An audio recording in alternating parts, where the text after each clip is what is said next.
All right, so we're going to talk about gas combustion and high efficiency appliances.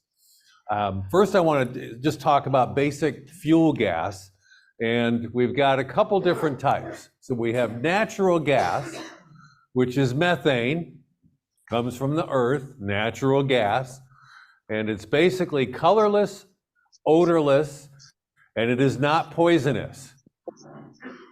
However, you can die because it displaces the oxygen in the room, and that's how it will kill you.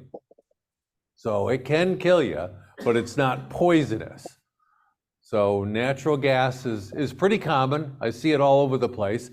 And because it's odorless and colorless, we have to add an odorant to it. So our municipalities add a percaptant to it or some kind of an odorant that they say smells like rotten eggs. Of course, you'd have to know what rotten eggs smell like to understand it. And I know some people, I've worked on some jobs where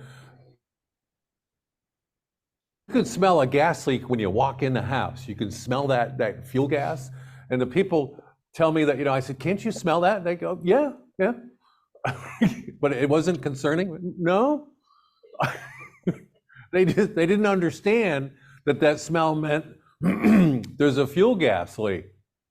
So that's kind of unusual, but I've been through that a couple times where I can walk in the house and I can smell fuel gas. One of them, it was a house where there was a water heater in the kitchen. It was an old house with the water heater in the kitchen, fuel gas water heater, and the flex connector was just about broken in half. I could hear the fuel gas hissing when I walked into the kitchen.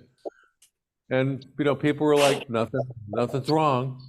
It was odd. So some people don't get the smell. All right, so natural gas produces about 1,050. Well, what the heck? Well, it's not doing its thing. Oh, well. So natural gas produces about 1,050 BTUs per cubic foot. So that's the heat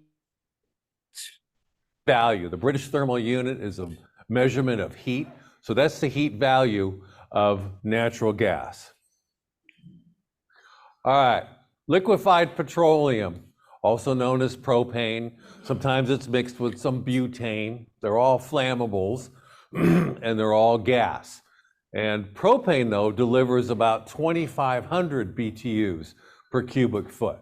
So you get a lot more bang, so to speak, for your buck with propane. Now, because it delivers so much more BTUs per cubic foot, that's the reason why you got to use a different orifice.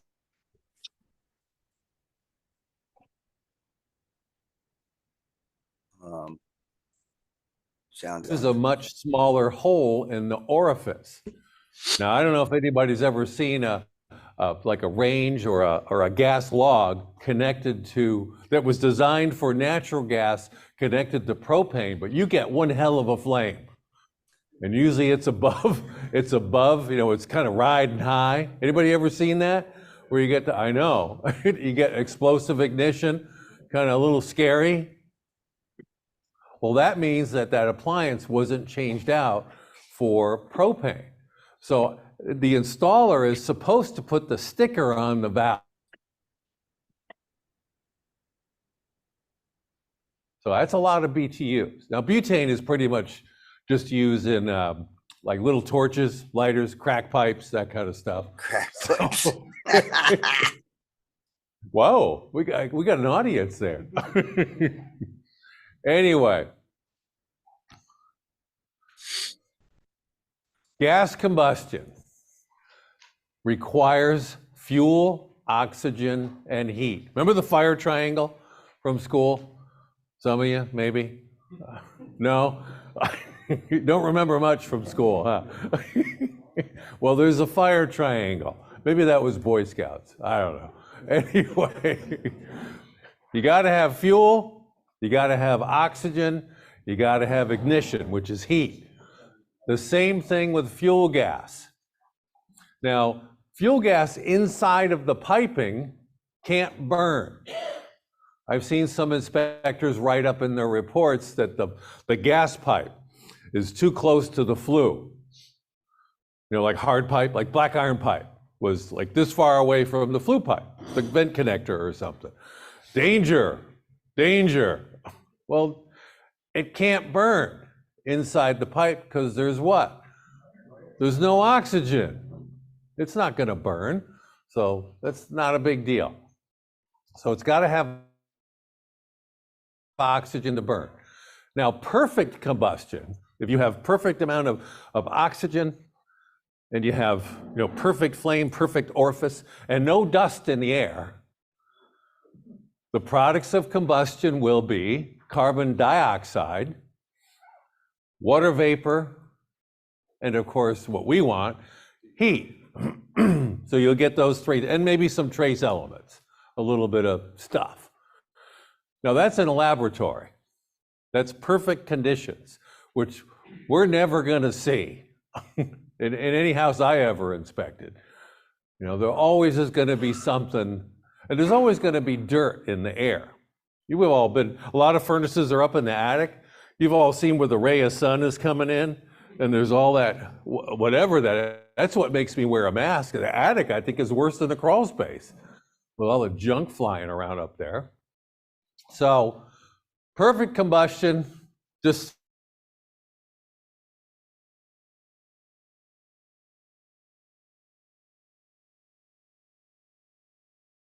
not enough oxygen, but it could be other factors. You're going to produce carbon monoxide, and it could be a whole lot of it. So improper or incomplete combustion results in carbon monoxide, soot. Almost always the two go together. So if you see soot on an appliance, that's bad. That means improper combustion, most likely creating carbon monoxide. Now, if you're lucky, the carbon monoxide is going up the flue pipe. If you're lucky. If it leaks into the house, you might be unlucky. Well, and it kills people. I'm working on a couple of claims where people died in houses because of carbon monoxide. A couple others where they... I'm almost at the point where I have a little personal carbon monoxide sensor, and it goes off at, I think, 20 parts per million or 10 or something like that. I'm thinking of carrying it with me and keeping it, you know, turned on in,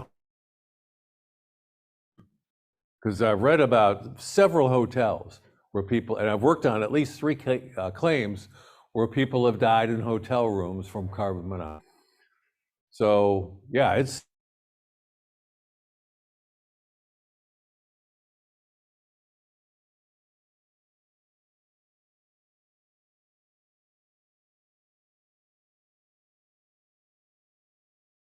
now it's up to you. At a certain point, when do we have to warn the occupants of the house? If it's imminent hazard, we should tell the occupants too, right? I think so.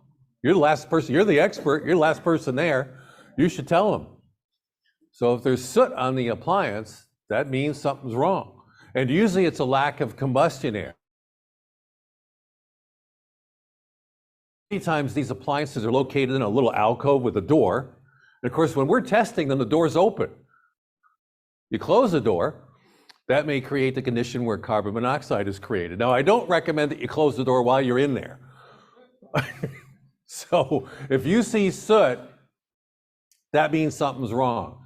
And the technician who, if it's been repaired, the technician who repaired it should have cleaned the soot off the unit to indicate to the next person that it's been fixed. You think that happens all the time? Of course not. But I don't know. So that's why I always report it as a, you know, imminent hazard and needs to be repaired. So poor combustion produces carbon monoxide, soot, and other products. Generally in the field, when we're doing inspections, there's very little carbon monoxide, CO. It depends. But if you're seeing soot, that's bad. It's pretty rare.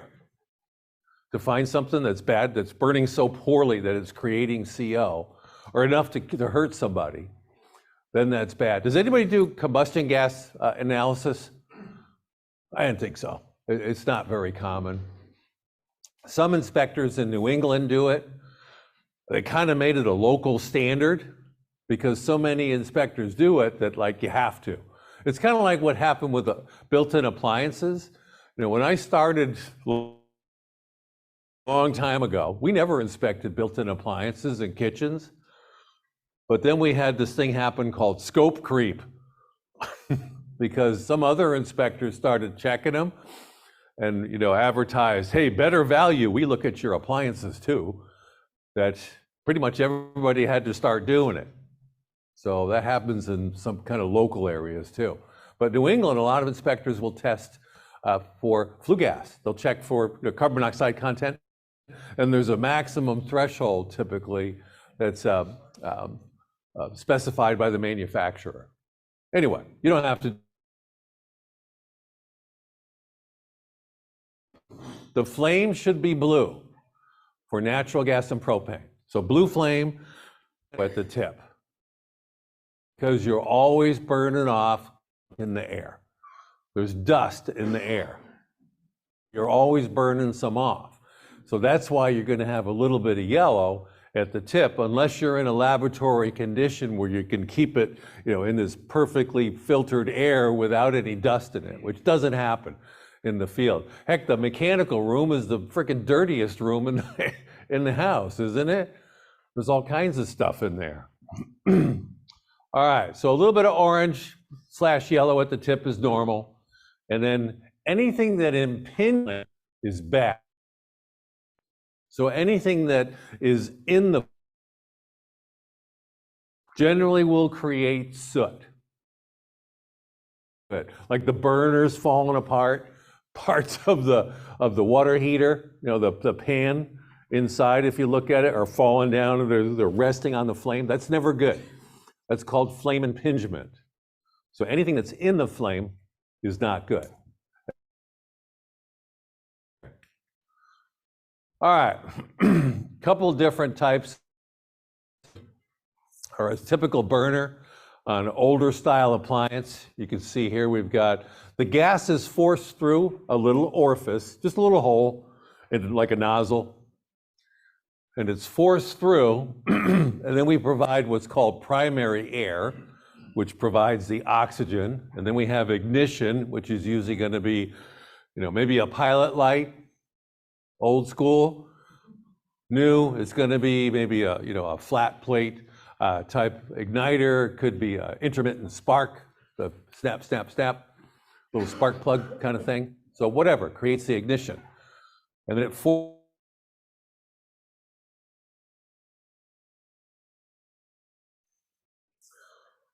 how about that one?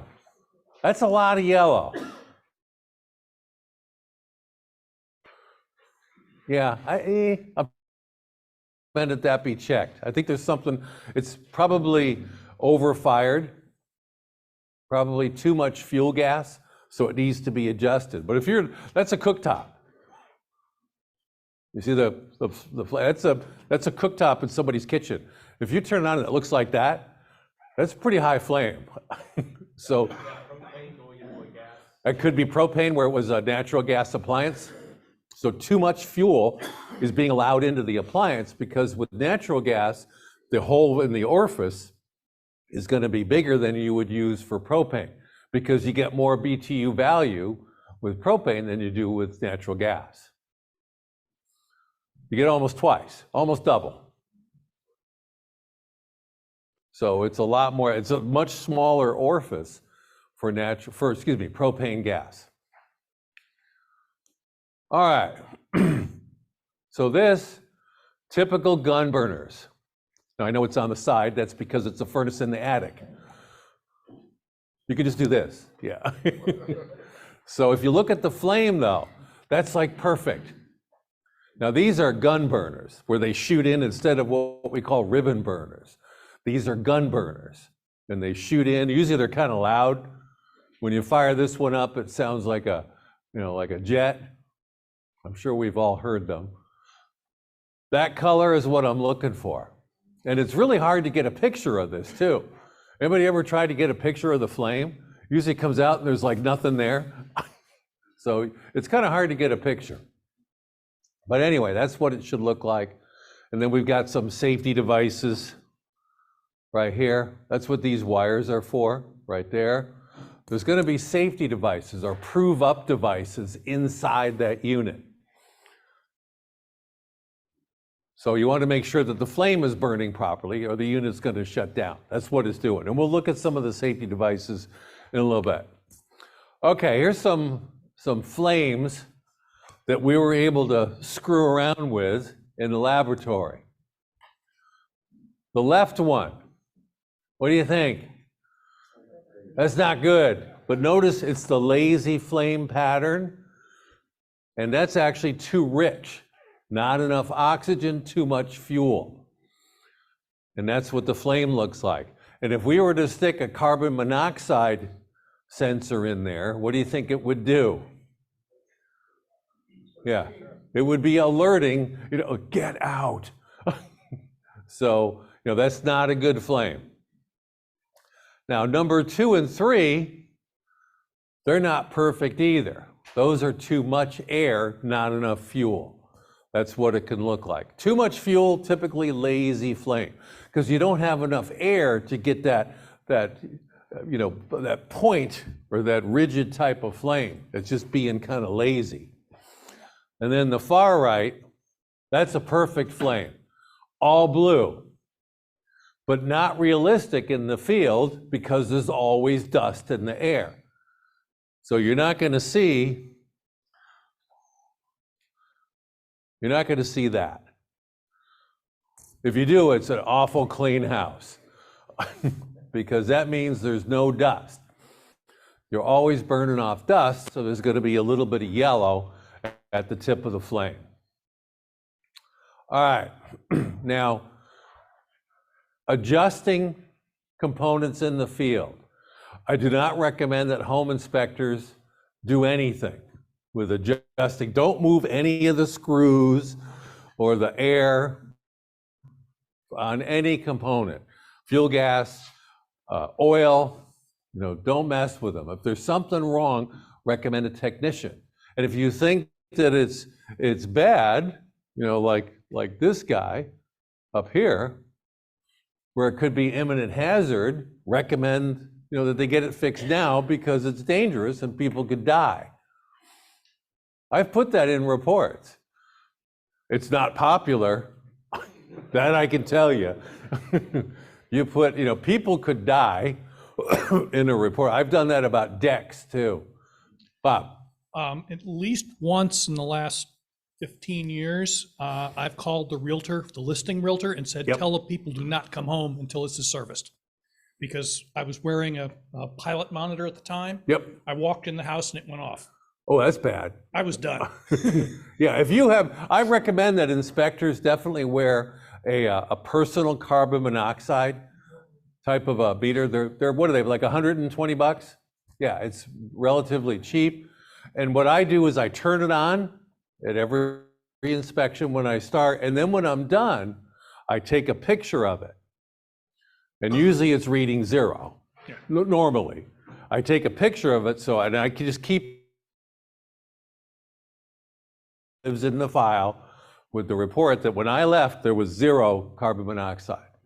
Yeah. The one I used to use was on pilots, for small airplane pilots and things like that. It was about $100 and something bucks. Yeah, it's just a little personal, constant carbon monoxide meter, and it audibly alarms.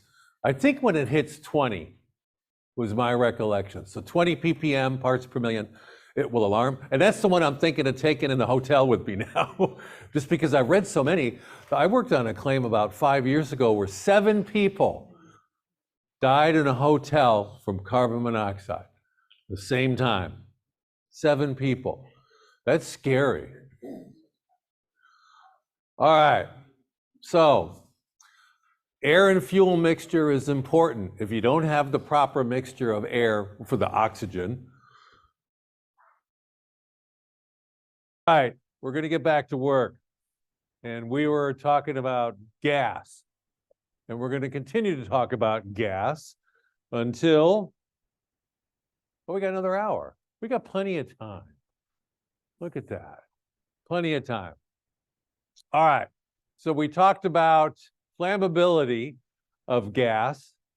So I guess there was a presentation by your local gas supplier, Danny was telling me about, what, a number of years ago?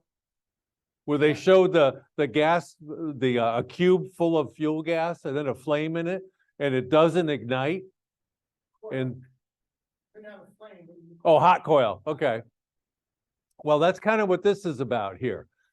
You know, you have to have 4 to 15% of natural gas will burn, but you know, when you have 0 to 4%, it won't burn, but then above 15%, it won't burn either. So if you have a cube full of gas, if there's just very little oxygen in there, it won't burn. Just an interesting fact. Some people think that it burns by itself. If you just have natural gas, it will burn. It won't. You got to have oxygen. Just like with anything else that burns, wood, you know, whatever you're burning, whatever fuel, it doesn't matter. You got to have oxygen for it to burn. So just to make that point. All right. Gas regulators. Most appliances have a regulator built in to the appliance itself. Now, some homes will have high pressure gas supply, and then there'll be one regulator for the whole house. Has anybody ever seen that? Yeah. You'll have like 2-pound gas coming in, and then there'll be a regulator to drop it to a half a pound inside the house, usually at the manifold. You guys are seeing CSST? Yeah. So that's pretty typical. But many times we just see a regular, you know, gray gas meter outside with its own regulator. Now, street pressure of gas can be, I've seen it 2 to about 10 PSI. It just varies. I've never seen it above 10 for street gas, but it certainly could be. I have to stop again? We have 2 mics that work. 2 people in gray have them. If you have questions, raise your hand. They'll bring a mic to you so you can ask your question. Thank you. All right, but there's not going to be any questions. All right, so gas regulator basically just drops the gas pressure to a pressure that's usable by the appliance. And many appliances even have their own regulator just to be sure it's at a proper pressure, because too much pressure will create a condition where you have too much fuel, not enough oxygen, and improper burn, and that's never good. All right, for LP gas, you're going to have a regulator typically at the tank. How many have LP? Anybody here? Okay, if you go look at the tank, coming out, there's probably a piece of 3/8 copper pipe, and it connects to that flying saucer looking thing, and that's the regulator. That reduces the pressure going into the house because you don't want to have too much. And I would suggest that you don't touch those. Here's a typical regulator. It's just a little diaphragm and a stem, and it reduces pressure. Kind of like it works about the same principle as a water pressure regulator. Just as a diaphragm, there's a different pressure on one side than the other, and that's it. It just lowers the pressure. Now here's an old style where we have the shutoff is here, and this is in the off position on that gas cock. Here's your regulator, and here's the solenoid valve, and this is from the old days. I always like to say that now, because I remember like my grandfather saying that, the old days, and now I get to say it. In the old days. Mike? What? We still see those occasionally. Yeah. And we have yard lights, the old yard flames. Right. Because you'll see a regulated always on flame in the front of the house. Right. Yeah, these are interesting because you have that pilot light has no safety. The pilot, if the pilot goes out, the fuel gas just keeps going. Right, so there's no pilot safety. I see them once in a while still. Old furnaces, people will run, we see gas furnaces that are like 75 years old in San Diego where I inspect. You probably see them here too, because not a whole lot goes wrong with them. Sometimes they just keep going, but they don't have the modern safety devices that we have in the modern furnaces. Plus, a lot of times when I look inside the burn chamber, there's pieces of, flaking rust. You know where that came from, right? That's the heat exchanger. It is falling apart. And then you got the pieces laying on top of the burners, which are causing impingement, which causes improper flame and could cause carbon monoxide. So that's never good. All right. Gas solenoid valves, the valves that open to allow the primary burner to operate. These are always what we call normally closed valves. So they're spring-loaded and they're normally closed. Because if the power goes out, you don't want the gas valve to open, right, on the furnace. That would not be good. So it's a normally closed valve, and it takes some electricity to get this thing to open. So you've got a little electric coil in here, and when it gets powered up, then it opens up the gas valve when the unit is calling for heat.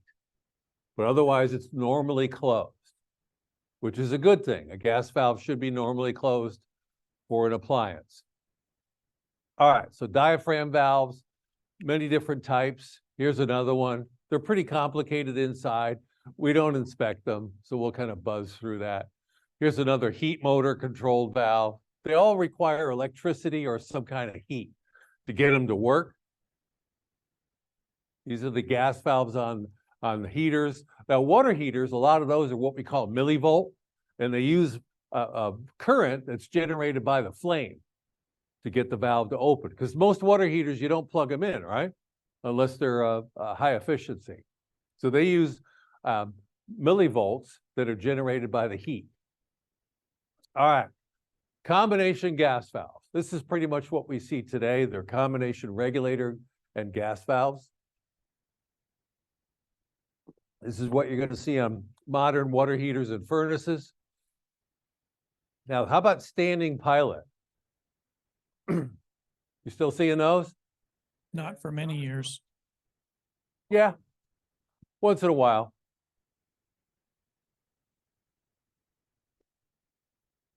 Oh, the gas logs? Yeah, I see them there once in a while. But even those are going to intermittent spark starts. Well, yeah, you know what happens, and a lot of them too, if the flame goes out, the gas still keeps flowing. A lot of them don't have the safety, the pilot safety. So that's something to check. And gas logs are notorious for creating a lot of soot because people take the logs out to clean them or do something, and they don't stack them back the right way. There's a certain sequence and position for those ceramic logs, and if you don't put them back properly, what happens is you get flame impingement and a lot of soot. The other thing is they're adjusted deliberately to look pretty. Solid blue flame would be almost invisible. Everybody wants those dancing yellow flames, which we know is a problem. Right. I like the old ones that had the asbestos thrown in there that would glow. All right. That's old stuff. Okay, so manifolds. That's the piece where the gas flows through to get to the burners. And orifices. We talked about this earlier. You've got different sizes depending upon the type of fuel gas, and they're pretty precise in the sizing because you've got to allow a certain amount of gas through, and then it's engineered to mix with the available air or oxygen to burn properly. So it allows the correct amount of gas to go to the burner, and propane and natural gas are different. We already talked about that. The burner is where combustion takes place, and that's where we got to have primary air, where the gas comes through the nozzle, and then we also need secondary air for combustion, but also to get the products of combustion up the flue pipe. If you don't have combustion air, not only for the flame to burn, we also have to have enough air to allow the stack effect to work. It takes a bunch of air. I think it's like 10 cubic feet of air per 1 cubic foot of fuel gas. It might be even 20. It's a lot of air compared to the fuel gas to get it to go up the flue pipe. So you need a lot of that too. Bob? Typically, we think about a room full of air for every 100,000 BTUs. So if you've got a furnace that's 100,000 BTUs, you need a 16 by 16 by 8 foot room full of air per hour. Yeah, what I tell people is a 2-car garage for 100,000 BTU. That's a 2-car garage. And not only that, but when you get into storage rooms where you've got a furnace, a water heater, and a gas dryer, Everything's competing. everything's competing, and 1 or 2 of those may be natural draft. So when the furnace kicks in with its little fan, we're going to backdraft. Yep, could happen. So I look for evidence of backdrafting, especially at the water heater. When you have appliances grouped in a mechanical room, a natural draft water heater is usually going to be the first thing that doesn't draft properly. And I look around the draft diverter at the top, and I'm looking for rust. Because if the appliance doesn't draft properly, what are the components of the products of combustion? There you go. So what's the water vapor going to do? It's going to condense and it's going to cause corrosion. So that's one of the first places I'm looking. Of course, I'm looking at the combustion air openings too. So many people cover them. When you have outside air openings for the mechanical room, I see people like cut little squares of carpet and stuck them in there, all kinds of stuff, plastic bags, because they're thinking that, oh, that's an opening to the outside. That's not good. That's, I'm using more fuel gas now because of the cold air coming in. When you need that. That's got to be there. All right, then we have a fan switch in furnaces. Now the fan switch turns on the blower that circulates the heated air in the house when the heat exchanger gets to a certain temperature, because you don't want it to come on right away because you'd be blowing cold air in the house. And you get enough cold air because you got to clear the ductwork anyway. That cold air in the ductwork because it's up in the attic. And you got to blow that in the house, the cold, you get enough anyway. So it waits until it heats up, and then the fan switch should run for a while after the gas flame turns off. Because why leave the heat up in the ductwork? You might as well pump it into the house, right? Might as well use it. That's what the heat anticipator switch is for inside a thermostat. Anybody aware of that? Little heat anticipator? Okay, don't touch it, by the way. Don't touch those. All right. Oh, regarding thermostats. I refuse to carry batteries for thermostats anymore. I'm not doing it. If it's not working, it says battery's low or something, it won't work, I'm done. I recommend HVAC technician. How about you guys? Yes, I'm not doing it. I used to put batteries in it. Not anymore. Well, I had one where I pulled it off the wall and they were all corroded. And I'm like, I'm going to get blamed for this one. So I just put it back, said, that's it, no more. Not doing it. I'll repeat the question. Go ahead. Yes. Yes. We're seeing thermostats now, like I'll just repeat it. We're seeing thermostats that are Wi-Fi type, like Nest and Eco something or other, where you've got to have a code to get in. And with the Nest ones are usually easy. You just hit them twice and you can do whatever you want with it. But then you turn it on and then somebody else is turning it back down. Have you ever had that happen? With the remote, I'm like, come on. So you got to call the real estate agent. Please call the seller, tell them to leave it alone. We're testing it. Stop messing with it. So it's pretty funny. I also found, here's another thing I've learned, is always take a picture of the thermostats. Because You're guessing, you know what happens. I get a call, like 30 days after the inspection, the new people moved in, the heat or the air conditioner won't work. Well, you know why? The sellers took the Wi-Fi thermostat, they wanted to keep it, and they went and bought, like a $30 thermostat, the 3-wire thermostat, when it needs to be 5-wire. They bought the wrong thermostat and hung it on the wall. So I take a picture of the thermostat now, and that picture lives in the file, along with photographs of the kitchen appliances. We've had them change out the dishwasher. And yeah, they'll take them out and put in, something else. They took the Fisher Paykel dishwasher, the drawer one. They took it with them and put in some, $500 dishwasher. So I take photos of them now and keep it in the file just so I can prove this is what was there when I did the inspection. You never know what people are going to do. They'll take the dishwasher with them. Like, really? I've seen where people took the faucet. Shower heads, yes. I had people, they took the kitchen faucet, the big fancy $600 faucet or whatever, and then put in just a little, Moen single, $100 faucet. Like, really? They took the faucet? Anyway. All right, limit switch. This is the safety device that turns everything off if the unit gets too hot. So you've got a limit switch on a forced air furnace. Maybe it's set at 200 degrees. That's a pretty typical setting. So typically what caused the limit switch to trip, to react, will be lack of airflow. There's not enough air flowing through the system. What might cause that? Filter. Right, dirty filter, crushed ductwork. Too many filters. I've seen where there's like 3 filters on one system, which reduces airflow. They got a filter that's in the air handler up in the attic that the homeowners don't know about. And then there's filters at the wall grills. So you're double or triple filtering the air. That's going to slow down the airflow. So it could be dirty filters. Crushed ductwork is another one. I see a lot of ductwork poorly installed in crawl spaces and attics where it's bent too tight or it's sagging.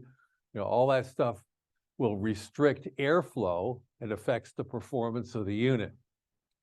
All right, so limit switch, that just basically cuts out. I have had them malfunction or be set too low, and in the summertime, I'll check the heat, and I turn it off, and then notice like a half an hour later, the blower's still running. Anybody ever have that happen? No, never? Well, it could. And what happened was it was so hot, and the limit switch was set a little bit low, like maybe 180 or something like that, and it just kept running. The blower kept running because it thought the furnace was too hot. Anyway. Pilot lights. Pretty rare to see a standing pilot anymore, except maybe on a water heater. Still pretty typical there. But furnaces almost always are going to be hot plate igniters, or it's going to be some other method of turning the system on. You also have to have prove-up devices. Modern furnaces are going to have prove-up devices. So basically what you're doing here is you've got devices in the furnace that tell the main gas valve it's okay to open up because a method of ignition is available. So there's a prove up. Now, a lot of them are like the snap ones, and they light that little pilot light. You guys familiar with those? They're all over. So the hot plate igniter, same thing. The hot plate igniter ignites a small pilot light. Well, that pilot light still has to prove up to the main gas valve that it's lit. What are we using? The thermocouple. You guys know what that is. So we got thermocouples, and they can be a little tube, or it could be wires. It just depends on the design of the unit. So we got to have prove-up devices that tell the main gas valve there's a source of ignition available, it's okay to open up. So the prove-ups are important. Thermocouples work thermopile, that's the wire one that you see on a water heater. That would be what's called a millivolt type. Bimetal strips that are heated up, that just they expand a little bit and tell the unit, oh, it's okay, we got flame. Liquid-filled remote bulb, that's pretty much a pilot tube. That's a little thermocouple tube. It's got a fluid in it that swells up when it gets hot, and that tells the main gas valve it's okay to turn on. So these are prove-up devices. All right, intermittent pilot ignitions. We see those a lot. Good question? If you have a landlord who is trying to milk that 1970 furnace along for a little while longer, are your prove-up devices anything that an HVAC guy can retrofit into a 1970 device, or is that one of the discussion points for upgrading? Okay, question was 1970s furnace. And if you want to kind of limp that furnace along for another 10 years, are some of these devices retrofittable to an existing furnace? Could be. It depends upon the brand, the availability of parts. You know, to have a thermocouple, you'd have to change out the whole gas valve. So it almost becomes a point of, you know, why throw money at something that old when you can buy a new furnace for, you know, maybe $800 or so, you know, it just depends. So you're kind of throwing good money at something that's old, and a newer one is much more efficient and safer. So it's probably better to buy a new one. But, and you know, good luck finding the technician who'd even want to do that. You know, I wouldn't want to, because you can't really guarantee it that it's going to work. All right. Pilot burners, we talked about that. Direct spark ignition, hot surface ignitions, we've all seen these. The hot surface ones tend to fail quite a bit. I know I had I think it was a Goodman furnace in a house that I lived in for about 10 years. And the hot surface ignition piece, I had to replace it 3 times while I lived there. I don't know if it was something to do with the brand or what, but they tend to go bad a lot for some reason, or at least that brand did. Flame rectification. Oh, that's just basically making sure that you got flame, and the flame is the switch to turn things on. So that would be like a thermopile for a water heater. When the pilot is on, it tells that little wire that it's okay to go. And so the flame is actually part of the switch. All right. High efficiency gas furnaces. So high efficiency furnaces seem to be the wave. Condensing furnaces, I'm sure we're seeing a lot more of them than we used to. Most of what we see is plus 80s. These are the furnaces that have the little inducer fan in the flue. So plus 80s. And then we're seeing condensing furnaces, which are the ones with the plastic flue pipe. Plus 80s have metal flue pipe. Should be B vent for a plus 80. Condensing furnace or category 4 vented furnaces are going to be plastic. So we're seeing both of them, you know, quite a bit. That's normal stuff. All right. So basically, most of these should be installed with what we call direct vent. Now, direct vent means that we take our combustion air from outside, and of course, we're going to also exhaust to the outside. So when the furnace is operating, it has no effect on the indoor pressurization and indoor environment at all, because we're getting our combustion air through a pipe from outside. That's the best way to do it. We'll look at some other methods of installation as well, but direct vent is the best way to do it. Now, high efficiency furnaces become high efficiency because they extract as much heat as possible from the products of combustion. And how do we do that? With multiple heat exchangers. Not just one, Now, the old furnaces, the ones that were like 50% efficient, had the clamshells, like 3 or 4 of them in series, or not in series, but parallel, the clamshell ones, and the products of combustion pretty much went right up the chimney, right next to them. And the products of combustion were like 800 degrees going out the flue pipe. That's a lot of heat that you're wasting that's going outside. And as utilities have become more expensive, we want to try and extract more of that heat and keep it in the house rather than let it go up the chimney. Because anything that goes up the chimney, that's dollars going out the chimney, which most of us don't want that to happen. So we've created higher efficiency furnaces by adding more heat exchangers. Now, the plus 80s that we came out with 30 years ago, the only change with that furnace was a serpentine heat exchanger. Instead of the clamshell straight through, we've got a serpentine heat exchanger that provides more surface area for gathering of heat. Now, the super high efficiency, the 90 plus condensing furnaces, they have several heat exchangers. And the last one at the bottom, because it has to have a condensate drain, that's where we extract a lot of heat from the products of combustion so that the temperature of the gas going up the flue pipe is only about 100 degrees, 120 degrees, because we extract a whole bunch of heat. And what happens when you extract so much heat that the temperature is now below the dew point? It condenses. So that's why it's called a condensing furnace. That's why they have condensate drains. So we'll look a little bit closer at these two. All right. Furnaces are generally labeled according to their FU, their annual fuel utilization factor. So, it's basically, it's kind of like the sticker, the yellow sticker that tells you this is what it'll cost you annually, with normal use and blah, blah, blah. So that's a annual fuel efficiency rating or fuel utilization. And a mid efficiency is going to be about plus 80, around 80% or so.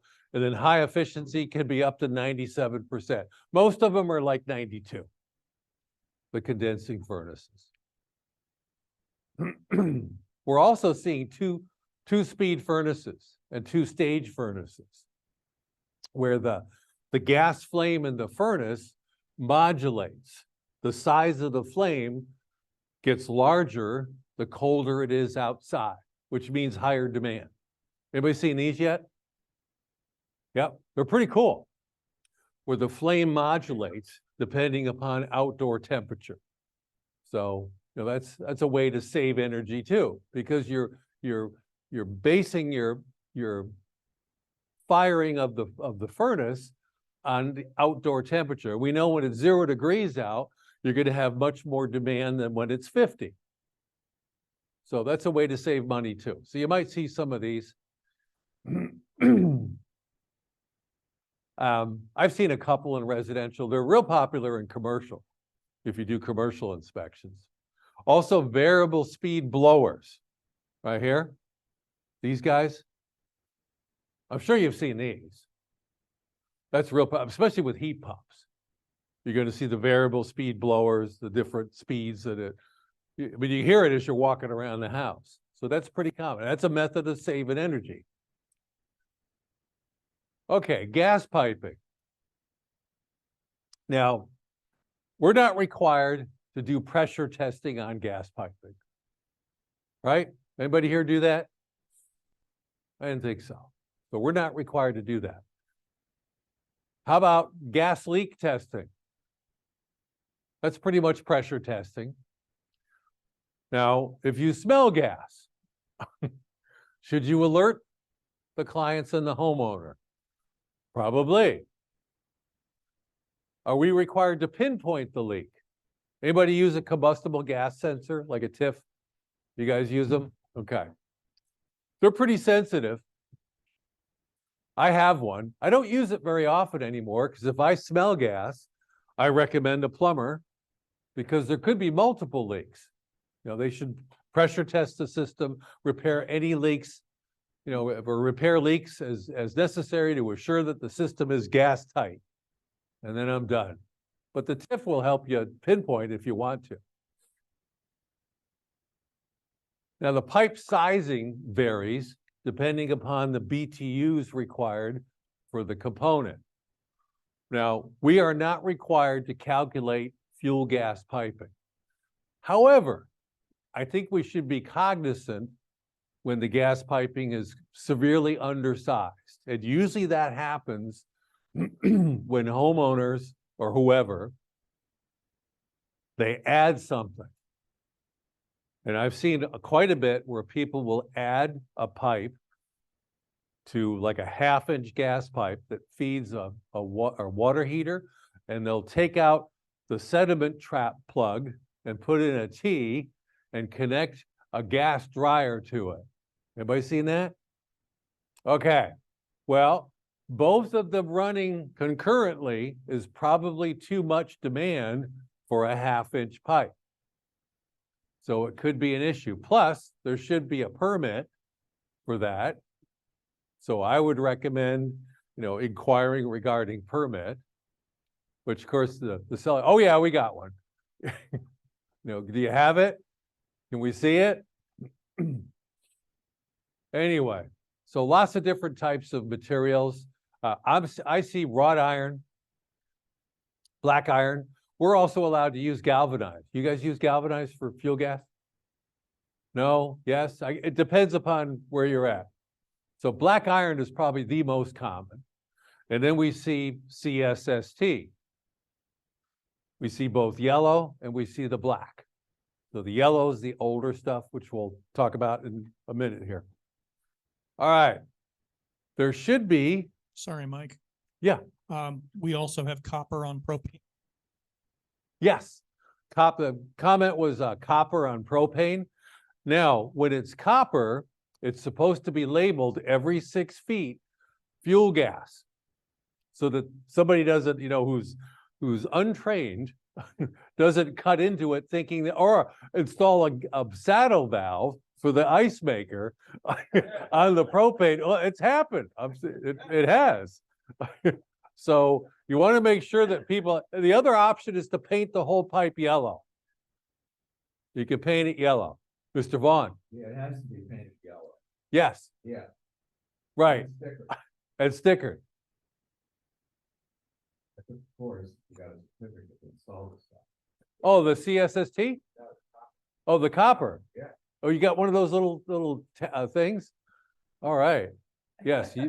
Well, we used to not, when I was a plumbing contractor a long time ago. Gosh. Wow, 70s. We used to be able to install just plain soft copper tubing for LP gas, and we weren't required to label it. I know, weren't required to label it, which I thought was kind of wacky even then. But, you know, we used to write on it with something, gas, you know, because you didn't want homeowners cutting into it. All right, and there should be pipe dope or approved Teflon. White Teflon tape is not approved for fuel gas. It's kind of yellowish color, the proper tape. And then piping in a furnace and water heaters should provide for what's called a sediment trap. There should always be a sediment trap installed. They all require it now. Furnaces, water heaters require a sediment trap. It's not a drip leg. It's a sediment trap. Drip legs that's old stuff. We used to have to put those in where the fuel gas would have moisture in it, and it doesn't anymore. It's very dry. We don't have that issue anymore. So sediment trap. All right. Now, just so you understand the difference in the sizing of pipes, if you take a look here, length of pipe is 40 feet, 1/2-inch pipe. That's inside diameter. can provide 63,000 BTUs. That's a lot. But look at the next size up. A 1/4 inch difference. 130,000 BTUs, same length of pipe. Isn't that amazing? So a 1/2 inch pipe really doesn't provide that much. So here's your tables from the code book. 20 feet, 92,000, 60 feet, 50,000. So if you have a furnace and a water heater connected to a 1/2 inch pipe, it's probably not gonna work. It's not enough. So if you see something that looks like it was added, I'm seeing now where people will tee in or connect to what was a sediment trap. They'll pull the cap off and connect CSST to it and run it to tankless water heaters. Yep, gas grills, clothes dryers, Gas kilns, logs. fireplaces. If you see anything like that, an alteration, it probably is going to be wrong. And I would recommend a plumbing contractor or a gas fitter be contacted to perform the calculation. Because when you put in gas piping, you're required to calculate that that pipe has enough BTUs available for the connected appliances based upon the length distance from the meter. So you have to redo the calculation if you're going to add or alter something, which usually doesn't happen. So I would recommend, and there should be a permit, especially for gas piping. All right. And the parts outside, here's your typical gas meter. You're going to have a locking shutoff valve. This is the riser that comes from the utility side. And a lot of times there's a piece of copper wire sticking out of the dirt right here at the utility side. I can't tell you how many times I've been asked, to blow the exhaust out. Now, plus 80 furnaces will have that little, what's called an inducer fan, and that's all it is. It's only there to clear the heat exchanger because the heat exchanger is serpentine. It makes sure that the products of combustion get through the heat exchanger. So it's an inducer, very little suction. It's just designed to clear the heat exchanger. So the different categories and venting systems, the higher the efficiency, the cooler the exhaust. And we all know that. And we're going to see natural draft. Most water heaters are natural draft, have a draft diverter, and that vent connector is hot. It's going to be about 400 degrees.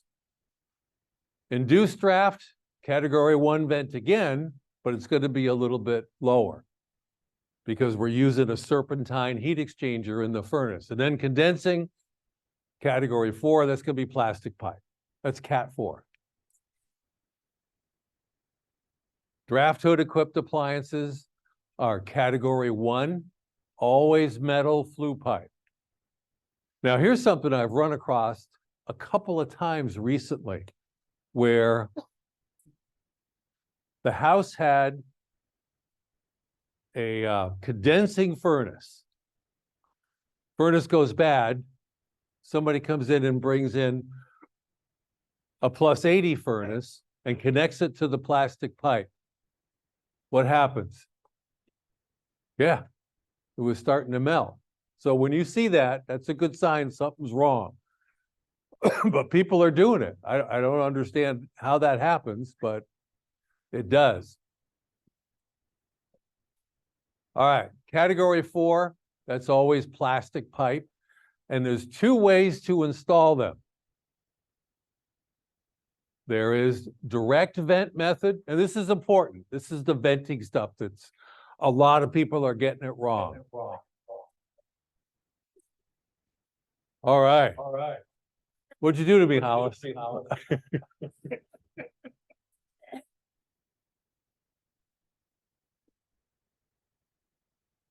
I'll just.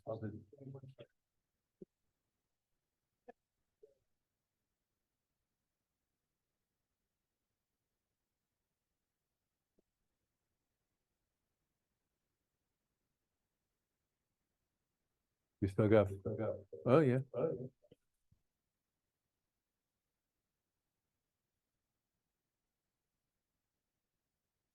Gone. Hello. Okay. We're good. I think we had a question? I was just gonna ask, are drip legs still required? No, drip leg is no longer required, but a sediment trap is. Okay, Okay, and they're different, as you know. So drip legs no longer required. Drip legs are old technology. We had to put those in like 40 years ago when the fuel gas had a possibility of having moisture in it that might condense, but we don't have that issue anymore. The fuel gas is very dry. I guess it goes through some kind of dehumidification process. So I've never been to a fuel gas generating plant. That would be something to see. That would be probably interesting someday. All right, so direct vent is one method. This is two pipes. One's blowpipe, one's an exhaust pipe, one's a suck pipe. Sometimes they're connected together with a coaxial termination, which we'll look at. So direct vent is one method. You're also allowed to install condensing furnaces in what's called the non-direct vent method, where only one pipe exits the unit and goes outside, the blowpipe, and the suck opening is basically just a screen in the enclosure. That's non-direct vent method. And there's a big difference between the two, and we have to understand that when we're in the field. All right, so let's look at a couple of things here. So category 4 venting systems, basically, you've got a heat exchanger and we're sucking air through it. We're sucking the products of combustion through it. And we're going down here to the secondary or even the tertiary heat exchanger. And the blower is at the bottom. And we have a condensate drain too. There should be one here on the furnace. And the blower is pulling and then pushing the products of combustion out. So that's how these category 4s all work. All right, venting materials. Now, there's some controversy with these because manufacturers of category 4 furnaces apparently don't get along well with manufacturers of plastic pipe. I don't know why. So this was, for a long time, this table could be used for category 4 furnaces for selecting the vent material. And obviously you can't connect it to a type, or not supposed to connect it. I say can't, but I've seen it. Not supposed to connect category 4 condensing furnaces to metal flue pipes, because obviously it's going to corrode because you got condensation in the products of combustion. All right, so category 4 furnaces shall not be connected to any type B, BW, or L vent. L vent is typically what we use for oil. And the inner liner is stainless steel instead of galvanized in L vent. So this is the table. Now, most manufacturers now of condensing furnaces do not allow foam core. You familiar with foam core ABS? Okay, well, there is such a thing. And it says on the side of the pipe, guess what it says? And it says foam core. So if it says that, it's no longer allowed to be used. So usually what I'm seeing is PVC. How about you guys? White PVC, typical, or it's actual pipe that's designed to be used for flue pipe for condensing furnaces. There's a couple of different brands. I can't recall what they are right now, but that's pretty typical. All right. Now there's a few ways of venting these types of furnaces. And this is right from the instructions. I think this was from a train furnace. And this is the two-pipe method. Two-pipe method of exhausting. And what they did was use the old chimney, the old brick chimney that was there for the old furnace. And that's fine to use that.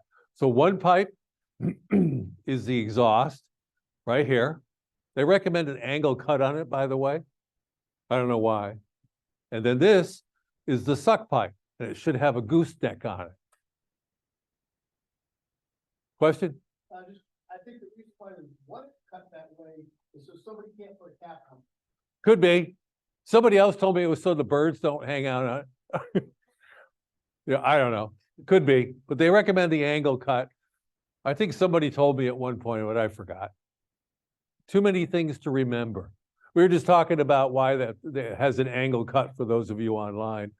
And you know what? If I see it without the angle cut, I don't care. It still seems to work, so I'm not calling it. All right.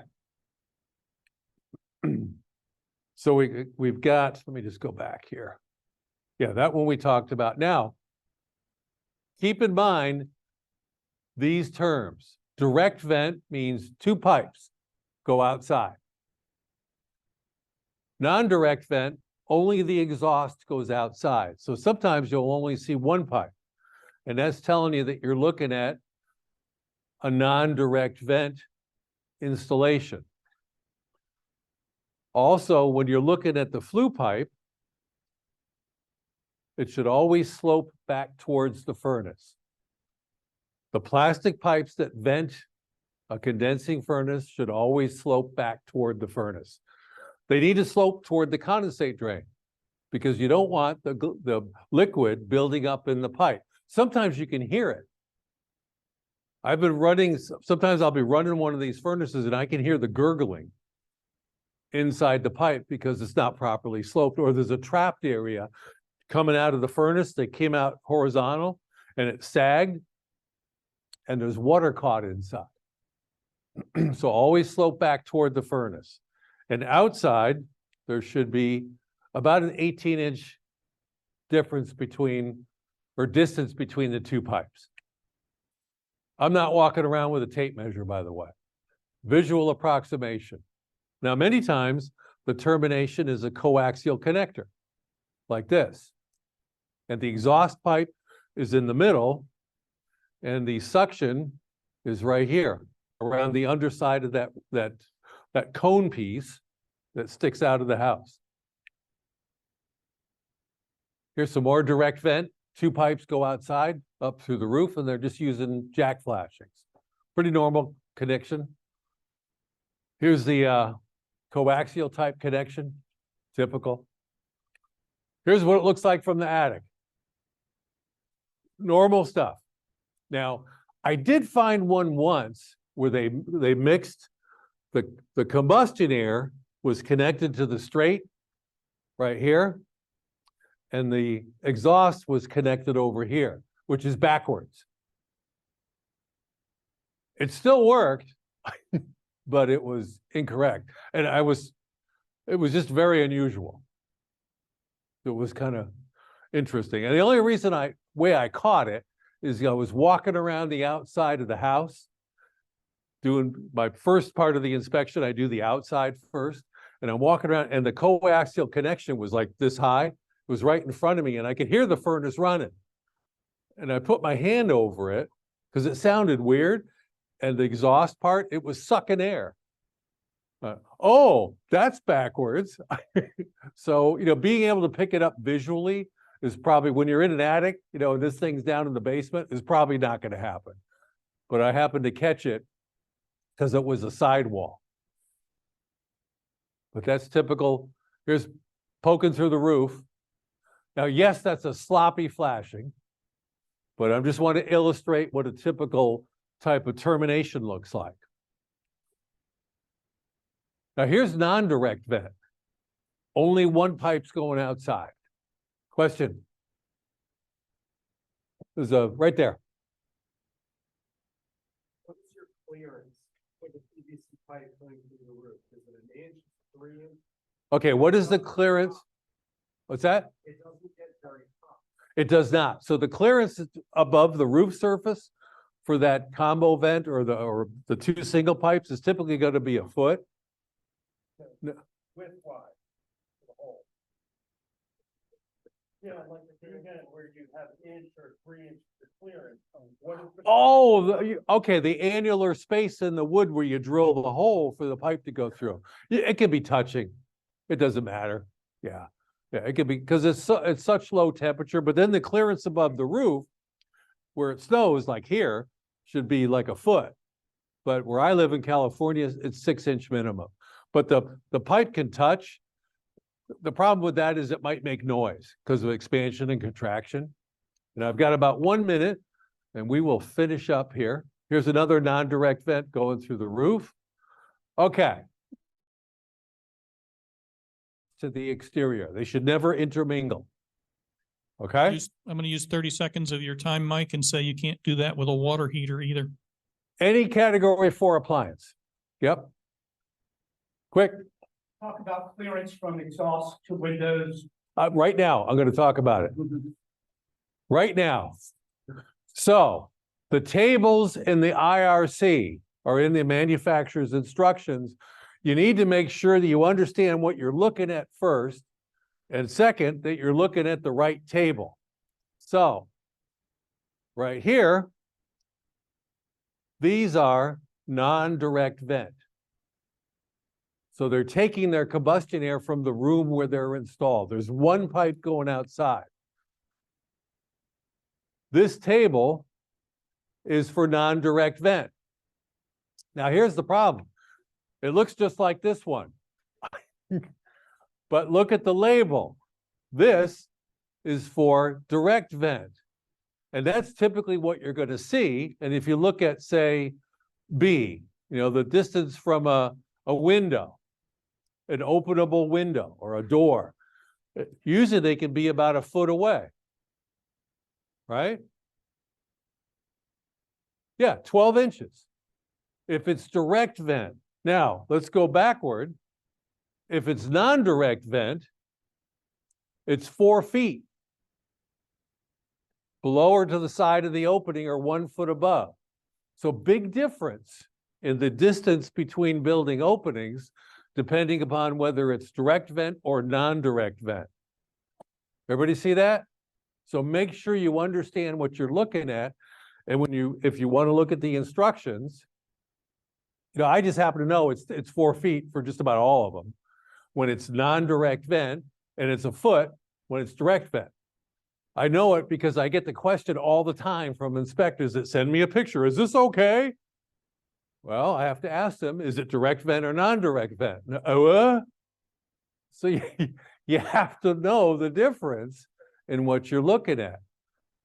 Okay? So non-direct vent means you're taking combustion air. I can see the little gray plastic opening right there and right there. Condensing furnace is taking its combustion air from the room where it's installed.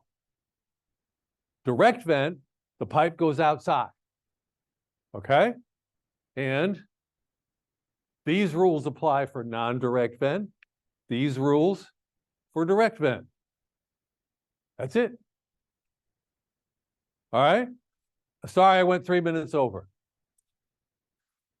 So let's take everybody there. Well, thank you. Wow, I get an applaud. All right. I'm Alec with the Crackman Foundation Repair. I specialize in poured concrete foundations. As the name implies, crack injection of poured concrete foundation walls. I can either inject with epoxy or urethane. 95% of the injections are urethane nowadays because it stops the water, remains flexible. Life of structure warranty against it ever leaking again. The warranty is also fully transferable.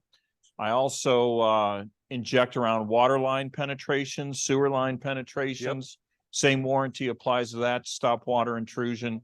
I do carbon fiber reinforcement as necessary. Also carbon fiber staple. And as far as cinder block, I can repoint cinder block if it comes up, if it's an issue. And also exterior cosmetic repairs in concrete, brick, and block. Any questions? Yes, free estimates from photos. If it's something crazy, and I'm in the area, I can stop in and take a look at it, but about 95% of them are over the phone or, you know, with texted photos, free estimates. Okay, I have a couple of, t-shirts to give away, so